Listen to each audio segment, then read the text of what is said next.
L'amour, j'y ai réfléchi ces derniers temps. Je l'ai perdu en entrant ici. Je ne pense pas la récupérer un jour. L'amour, c'est effectivement le partage avec l'autre. Très bizarrement, l'amour, au début, ça débute sur c'est visuel. C'est visuel.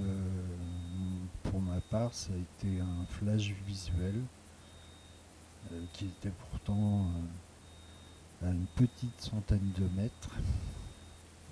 Petit à petit, on s'est rapproché. Mais l'amour, c'est quelque chose d'assez inatteignable, dans le sens où c'est jamais parfait.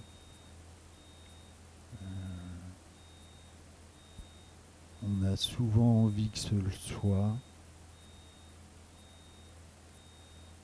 Mon entourage actuel, je le découvre.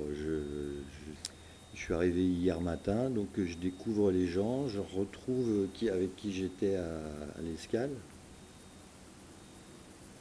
Je vis à la campagne, je suis entouré d'animaux et j'ai une vie que je m'efforce de rendre la plus tranquille possible. Eh bien, patient soignant. Je suis entourée de patients et de professionnels. Il y a l'équipe sur le pavillon et puis il y a tout ce qu'il y a autour. Disons qu'en gros, tout le monde cherche à s'occuper de tout le monde chez les soignants. Les responsables, les cadres, tout le monde qui tourne autour du pavillon. J'ai pris ma distance par rapport à ça, ce qui fait que j'ai tendance à m'isoler au bout de 5 années. Voilà, quand je rentrais les week-ends, j'ai abandonné ma maison, elle n'était plus chauffée, plus d'eau chaude, plus rien. Avec qui on a des relations de résistance. Je parle qu'avec lui. Mon entourage, donc je suis fille unique, donc j'ai mes 2 parents qui sont séparés depuis cet été. J'ai une fille de 27 ans, mais je la vois pas. Pleinement de ma famille, mes enfants, mon mari, mes amis, mes parents, plein de monde. Mon entourage, là, j'ai plus trop de famille et plus trop d'amis non plus. Hein. Je vois pas mon fils. Et voilà, c'est déjà pas mal comme désastre. Et mes amis m'ont lâché à cause de la drogue et j'ai encore un pote là où j'habite. Et sinon, c'est des mauvaises fréquentations. Je suis dans une famille d'accueil actuellement. Mes parents habitent aux États-Unis. Et voilà, je suis bien en France et je suis content. J'ai 2 enfants. Dans ma vie, écoute, j'ai vécu avec une dame, une jeune dame. Voilà, j'ai 2 enfants. Ils ne sont pas avec moi. Il y a plusieurs petits-enfants, sur les 25 petits-enfants. Je suis 4 fois grand-mère. Ils viennent chez moi, des fois, par groupe. Ils ne me donnent pas un coup de main de rien du tout, c'est moi qui fais tout. Mon entourage, il est constitué d'abord de ma famille, qui est pleine d'amour pour moi, et j'essaie de leur retourner tout cela. J'ai des amis qui me donnent plein d'amour aussi, et j'essaie de leur retourner aussi. C'est un peu comme une maison ici en fait, hein, parce que nos résidents vivent ici, c'est leur lieu de vie. Et en fait, on s'habitue à eux, mais eux aussi, quoi. C'est comme un peu nos enfants, entre guillemets. Hein. Enfin, faut pas qu'on s'accroche, mais bon. On ne peut pas faire autrement, parce qu'ils nous voient tous les jours et on est tout le temps avec eux. Donc, il y a une espèce de lien qui se crée. Alors, certains groupes sont plus ou moins ouverts, d'autres plus fermés. Il se forment quelques clans. En général, là, je suis un peu éloigné de la famille. Je me retrouve un peu seul dans une ville où j'ai connu que la rue, quoi. Les gens de la rue, donc ça m'a pas apporté de bonne fréquentation. Déjà que j'avais des soucis avant avec l'alcool, donc je suis retombé dedans. Et puis voilà, me voilà ici. Oh ben, l'entourage au quotidien dans ma vie n'est pas...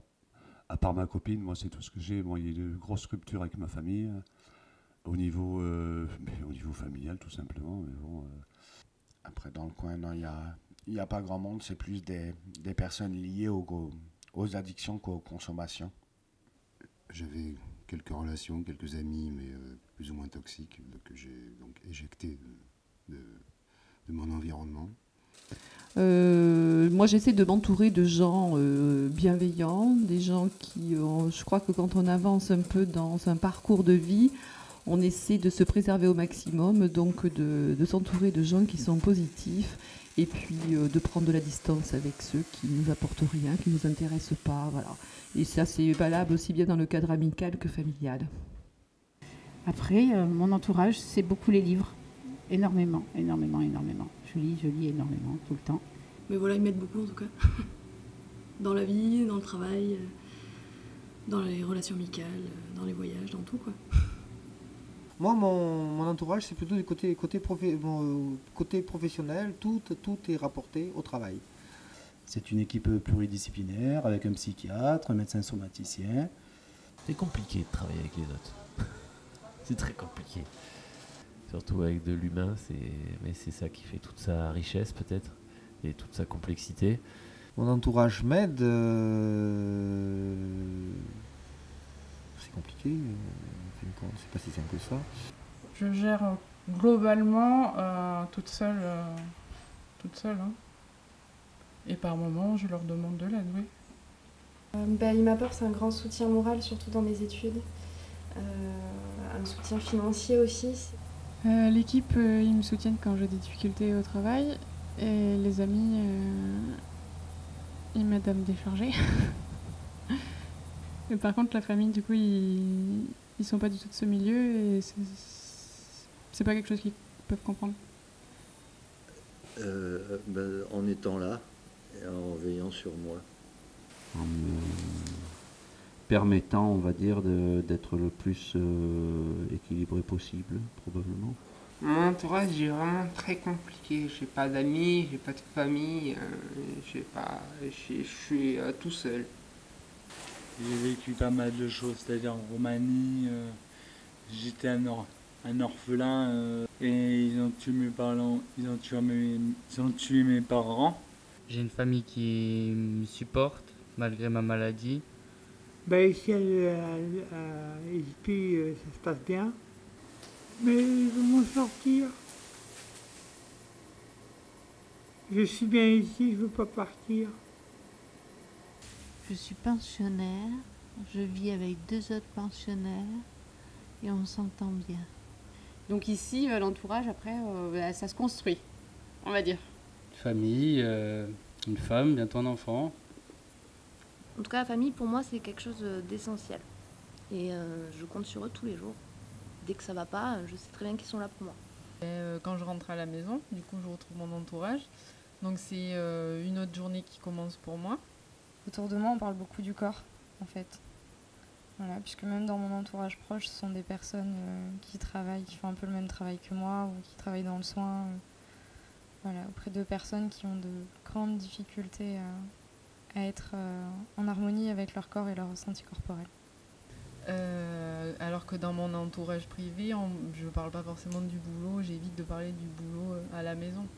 Et je dirais que l'entourage, en fait, c'est les ressources pour moi. C'est les gens sur lesquels je peux aller m'appuyer quand j'ai un coup de mou, qui peuvent faire appel à moi. Constitué que de femmes, je suis le seul homme sur l'équipe. Et on fait en sorte que ça se passe bien.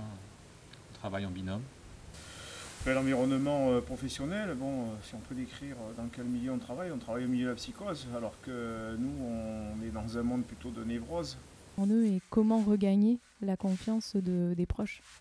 Et ça, parce que souvent ce que je leur réponds, c'est que ça prend du temps, mais que ça semble possible. Mais voilà, on sent que c'est important pour eux.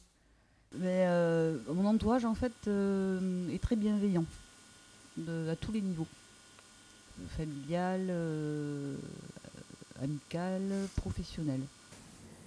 Je n'ai aucun entourage amical, social. Non, j'ai vraiment uniquement familial et médical, mais le médical est quand même très lié avec le familial, hein, parce qu'on travaille des choses qui concernent l'ego, qui concernent la spiritualité, qui concernent la réinsertion et les secrets, la vérité la plus profonde et la plus honnête, et c'est vraiment très c'est vraiment proche du familial plus que du social. Je suis en psychiatrie depuis 2000, ça fait 7 ans que je suis en psychiatrie à cause de ma famille adoptive qui a abusé de moi. Qui m'ont volé mes cartes bleues, qui ont volé mes codes, mes lettres, qui ont permis isolé, drogué, ensorcelé la totale. Le paysage il est beau, l'hôpital, je m'en sors pas mal. Mais je me sens très bien ici, c'est reposant. Les gens sont zen, enfin, pour ce que j'en ai vu. Voilà. Avec beaucoup de personnes différentes. Des gentils, des pas gentils. Des personnes qui sont surprenantes. En général, si on choisit bien son entourage, je pense que c'est l'amitié et l'amour qui le déterminent. Alors, c'est peut-être pas ma construction à moi de l'hôpital, c'est la démolition de l'hôpital qu'on est en train de jouer. Ça ressemble à une petite société. C'est vrai qu'il y a le fait qu'il y ait beaucoup de services, de lieux d'espace. Enfin, j'ai l'impression que c'est une petite ville dans la ville. Je ne savais pas que les pavillons fermaient à clé la nuit. Puis je remarquais que les fenêtres ne s'ouvrent pas dans les chambres des patients. Non, on ne peut pas sortir parce que c'est fermé. Mais j'ai vu quand j'étais chez Cardeloy, il y avait des dessins sur les murs, des moines, l'église. C'est beau. L'hôpital ici, c'est un peu comme une prison. Hein. Il y a des caméras partout, on est tout le temps surveillé, on doit faire attention à notre comportement tout le temps. Les chambres, c'est des petites chambres, on dirait des cellules de prison. Je ne sais pas si ce bâtiment a été étudié pour accueillir ce type de public. Et je ne suis pas sûre que les gens qu'on accueille correspondent aux projets, aux missions de l'hôpital de ce pavillon-là. C'est sûr que c'est neutre, c'est blanc, c'est un hôpital. Enfin, pour moi, ça diffère pas grand-chose dans les couleurs des hôpitaux généraux. Moi, j'aurais bien aimé qu'il y ait des 12 dans les chambres, c'est tout. Sinon, ça va, c'est convivial, c'est sympa, et voilà. Tout le monde se connaît un petit peu, mais on se connaît sans plus en même temps. C'est dur, hein, parce que c'est que des lits avec des conventions. C'est bien construit, comme souvent sont les bâtiments en psychiatrie, c'est souvent bien fait, quoi. Il y a une caméra dans la chambre, il y a un micro dans la chambre, ils entendent tout ce qu'on dit, tout ce qu'on fait, ils notent tout. C'est une prison pour moi ici. C'est pas vivable des fois ici, quoi. Je trouve, enfin, la psychiatrie c'est pas un endroit où il faut aller. Alors les bâtiments, c'est quelque chose de très fermé, de très clos. Il n'y a rien dans les chambres. Tout est limité, les cigarettes, la nourriture. Voilà. Quoi qu'on en dise, quoi que ce soit vu de l'extérieur, c'est un cocon aussi qui protège, qui porte. Je me plais ici, je me sens bien en sécurité ici, je me sens en sécurité ici. Je me sens en sécurité ici. Et moi, je m'en sors plus. Je m'enferme dans ma chambre, je ne m'en sors plus. Je me laisse abandonner. La psychiatrie n'est pas égale à dangerosité ou folie ou quoi que ce soit. Je pense que tout le monde parle en psychiatrie. Après, il y a plusieurs unités qui sont adaptées à plusieurs soins différents et plusieurs approches différentes aussi. Un monde rempli de souffrance. Donc moi, je pense quand même que l'hôpital, d'accord, il y a des bâtiments, d'abord ça peut sembler être des prisons pour les gens de l'extérieur, il y a des médicaments, mais enfin il n'y a pas que ça. Normalement on est censé quand même, c'est les êtres humains, on est censé les aider, quoi, les empêcher de souffrir, d'aller mieux, tout le monde, d'aller mieux. L'important, c'est ce qu'on y fait dans les murs. Après, c'est une évidence, c'est pas plus mal d'avoir des beaux murs. Et si on peut, en plus de ça, on peut faire son travail comme on l'aime, c'est encore mieux. Pour moi, c'est une maison de repos. Une maison où on peut se remettre en condition, où on apprend des tas de choses et où on reprend vite goût à la vie. Mais c'est vraiment un lieu contenant et pour ma part sécurisant.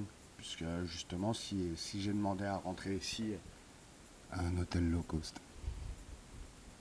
Pour moi, ça a toujours été un espace où la question de la différence était au premier plan, quoi. C'est l'autre un peu dans sa singularité qui fait différence, celui qu'on ne comprend pas, celui qui inquiète, celui qui est étrange.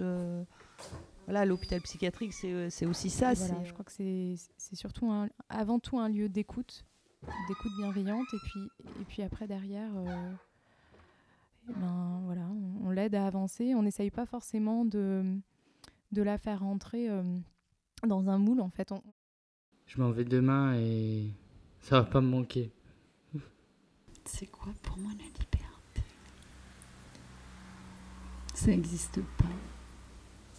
Ça n'existe pas, la liberté. Une acceptation de la frustration qui permet d'être libre. Faire ce qu'on veut mais que ce soit une bonne chose, quelque chose qui soit profitable. Mais on peut pas faire tout ce qu'on veut, mais on peut faire certaines choses, c'est tout.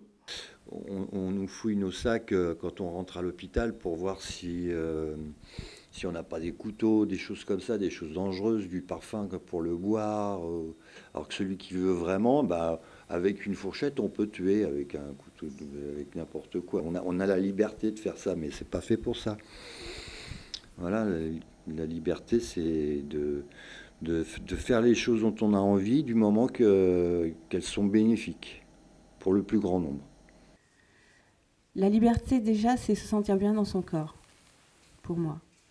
Et là, je ne peux pas m'empêcher de penser au traitement que je prends et aux résultats qu'il en résulte sur mon métabolisme. Mais c'est toujours sous contrainte, moi je trouve, parce que des questionnements universels. Après, notre liberté est toujours limitée à celle des autres, parce qu'on est dans un espace social où on est en coopération, hein, c'est ça, depuis la nuit des temps. La reconnaissance des autres et les rencontres et voilà, la liberté de préparer, de construire, de reconstruire un projet, des projets, de se faire écouter, d'écouter. Je pense qu'il faut voyager pour se rendre compte ce que c'est que la liberté, parce que tous les pays n'ont pas cette liberté-là.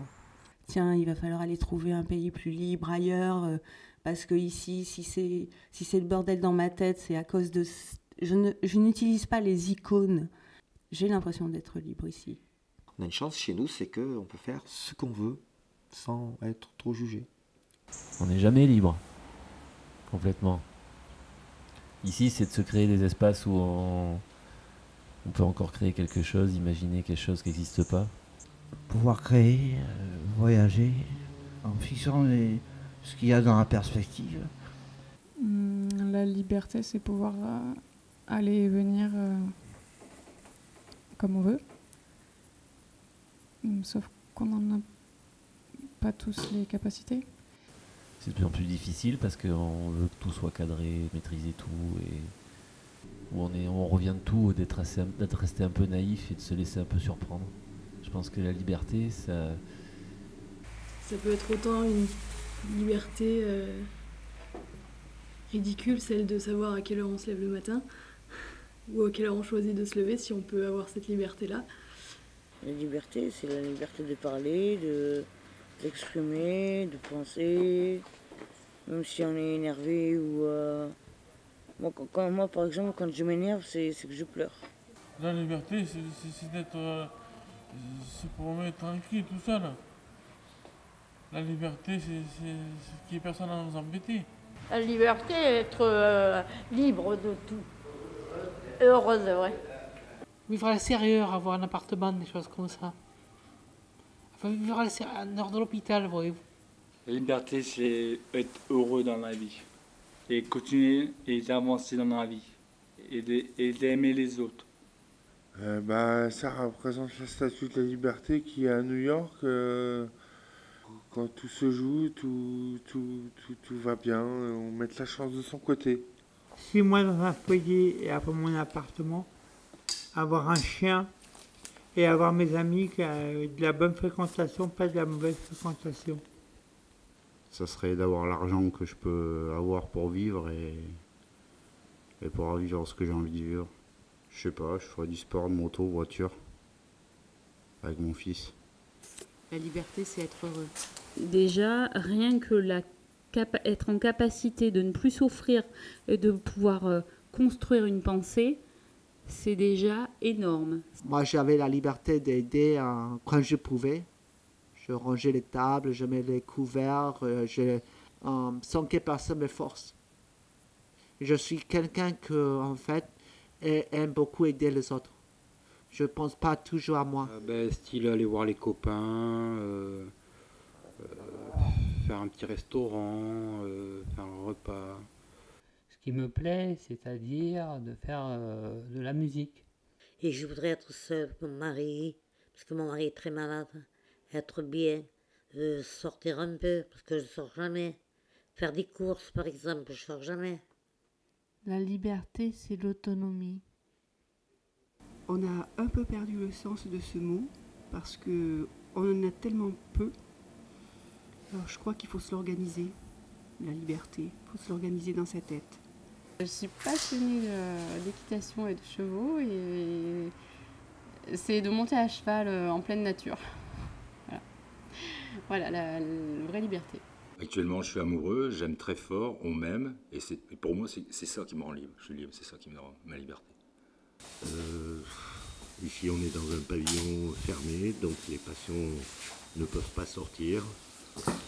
Mais on essaie que la liberté de la parole soit plus présente que dans des endroits qui sont, eux, ouverts. Pas être entre quatre murs, par exemple. Pour moi, ça, c'est la liberté.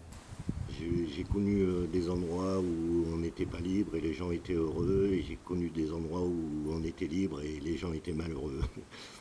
C'est aussi le fait de ne pas se laisser dicter une conduite par des règles ou par des codes sociaux. Quand on se sent assez bien, on arrive à faire les choses dont on a envie. On arrive à aller au bout des choses. Et je pense que c'est quand on arrive à aller au bout des choses qu'on peut se sentir libre. Quand même au minimum, la moindre des choses, c'est de ne pas être la chose de l'autre, c'est de ne pas être un objet pour un autre qui nous prend, nous jette, nous fait du mal. Donc voilà, je définirais un peu, je crois, la liberté par son contraire, qui serait vraiment d'être un objet pour l'autre, quoi. Il y a des choses à dire quand même. Et il faut toujours se taire par rapport à des choses, il ne faut pas le dire, il faut rester dans les normes, il faut rester dans les cases, c'est fatigant, quoi. Ouais, la liberté, c'est de me sentir pas trop contrainte, je dirais.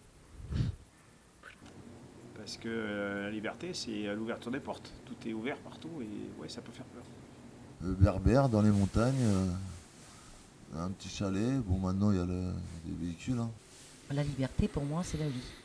J'ai fait des expériences sans alcool et où j'ai eu ce sentiment de liberté intérieure, en tout cas, qui était énorme. La liberté, en général, je l'ai. Si on reste droit en respectant ce qu'on doit respecter, là, il y a pas mal de choses que l'on peut faire tout en étant libre. Puis vivre simplement, je pense que la liberté, elle est là, quoi. Enfin, pour moi. Pour moi, la liberté, c'est un petit peu le domaine de l'anarchie. La liberté, c'est pas la liberté de la France. Liberté, égalité, liberté. C'est un mélange d'hommes et de femmes qui pensent des choses différentes et qui se les partagent. Je pense que les personnes qui ne supportent pas du tout la solitude ne supporteraient pas la liberté. Ça, pour moi, c'est à peu près lié, parce que dès qu'on est... Vous voulez repartir? Je vous libère? On vous libère? Libre comme l'air? Il n'y a pas de notion d'enfermement, si c'est ça que vous voulez aborder. Vous voyez autour de vous, la végétation est magnifique, il n'y a pas de grands murs, donc... C'est quand même un cadre qui est quand même plaisant, où justement il y a cette sorte de liberté où ils peuvent aller et venir quand même comme ils ont eux aussi envie. Ils sont pas... Il y a eu de la peinture sur les bancs, avant ils étaient blancs, ça a changé. Marie-Lise a décoré le jardin. Alors pour moi, c'est juste un lieu de vie où des gens se rencontrent. Un monde innocent. Par rapport à nos patients. Ils sont innocents. Hein. Eux, ils sont là, ils sont en attente d'avoir du bien-être. Donc c'est ce qu'on essaye de leur procurer, quoi. Du bien-être, qu'ils soient bien. Ouais, c'est un monde innocent. Je trouve que c'est un lieu ouvert, vivant, où les résidents peuvent circuler, où on essaie de fabriquer des trucs, où on peut rentrer. Ça peut faire un peu peur d'y rentrer, mais vraiment, on est le bienvenu. L'îlot central, c'est un lieu où peuvent se rencontrer tous les résidents. Malgré qu'il y ait des quartiers, des groupes qui sont parfois fermés, il y a quand même cet îlot central qui est là pour réunir tout le monde. C'est un espace très grand, très lumineux. Justement, ça amène plus de liberté parce que là, il n'y a pas de barreaux, il n'y a rien. Où on est plus au milieu de la campagne.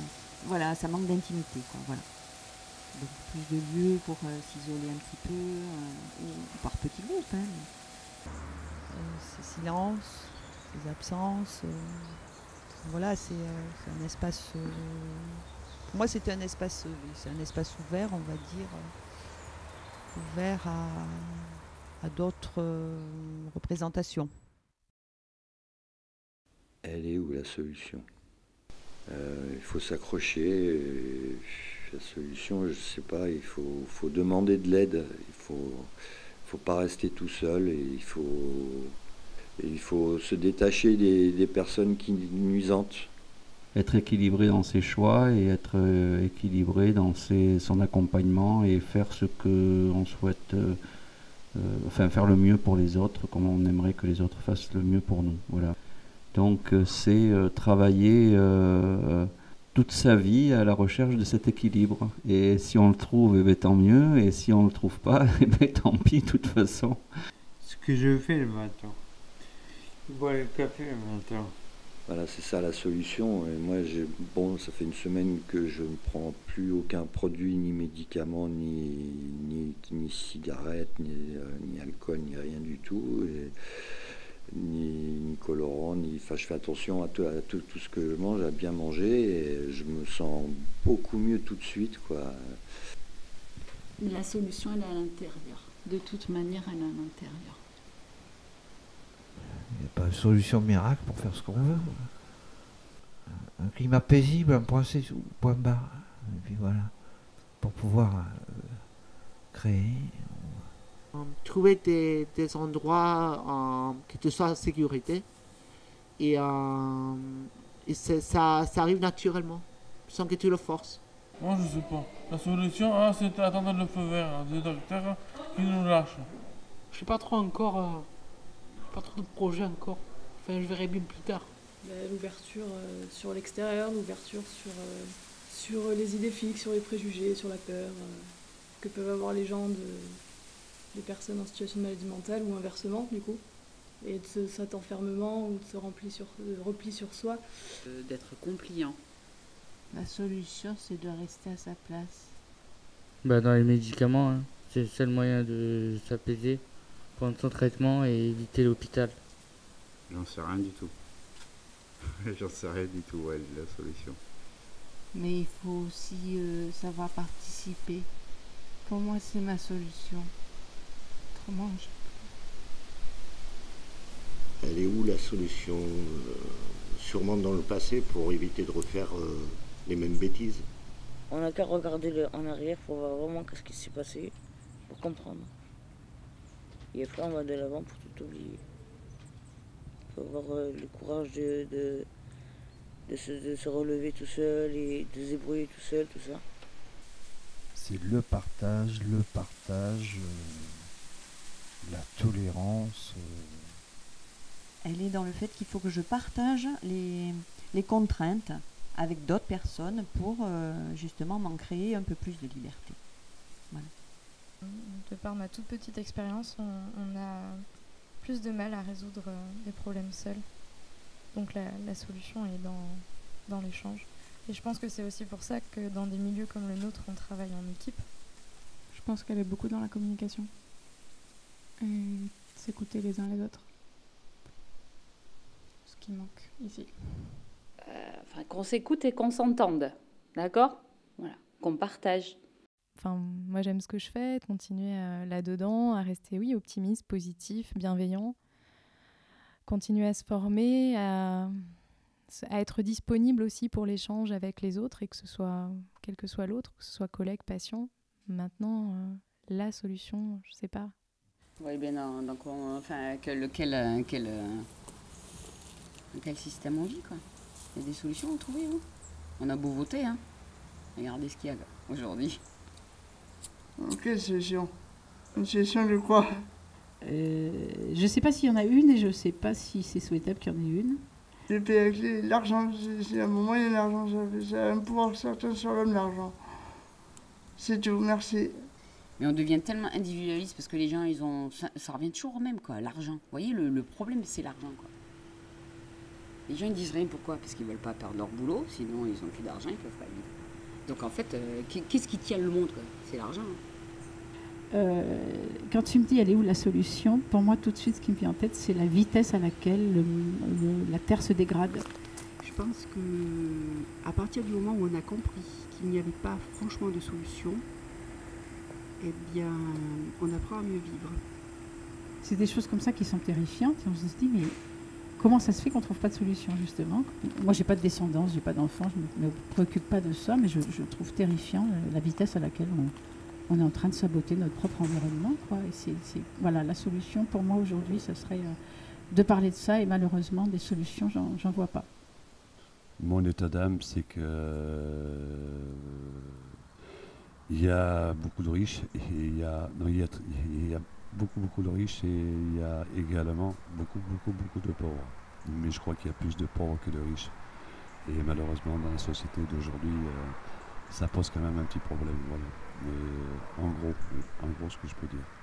Si on autorisait tout le monde à faire tout ce qu'il veut, ça serait tout simplement l'anarchie, quoi.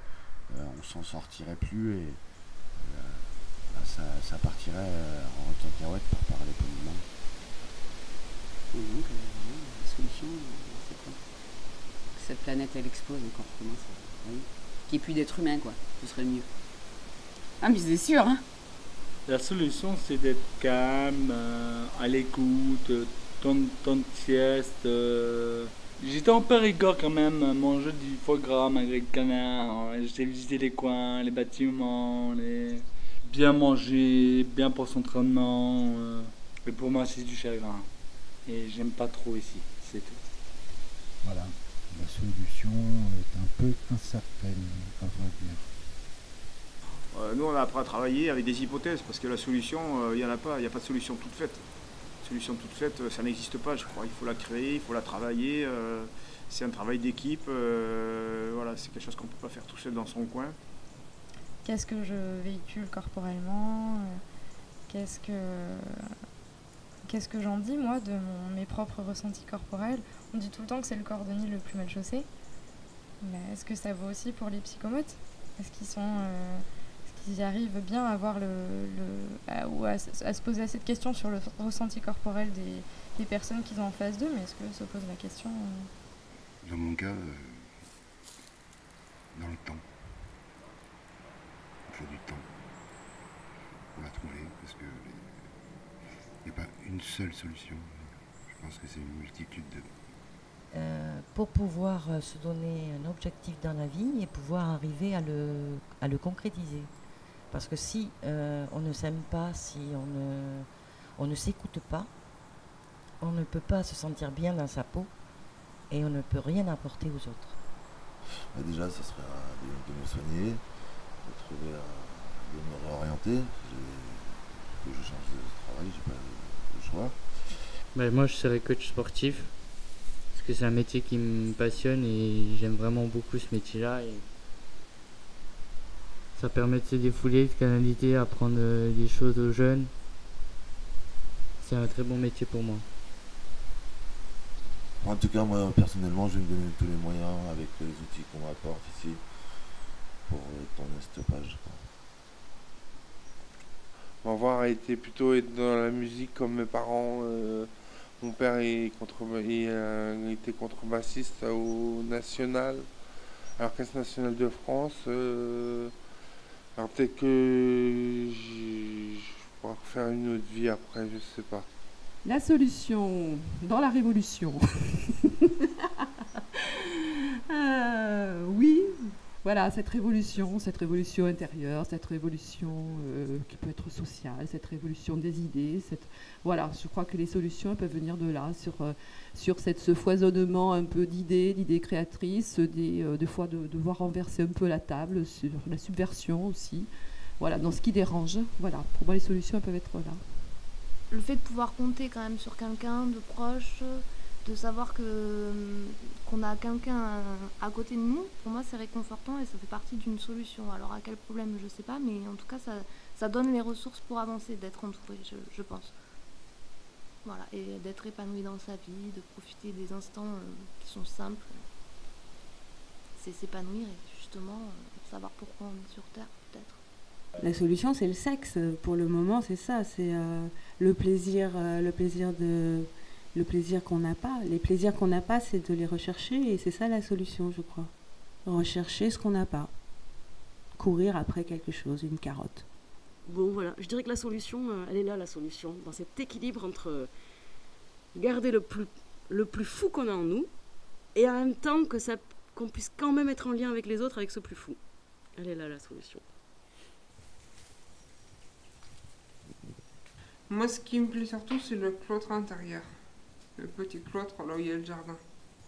Parce que quand j'étais avec mon ex Elodie, on allait souvent dans ce jardin se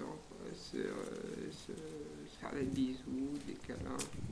On était tranquille et puis moi j'ai de bons souvenirs dans ce petit jardin.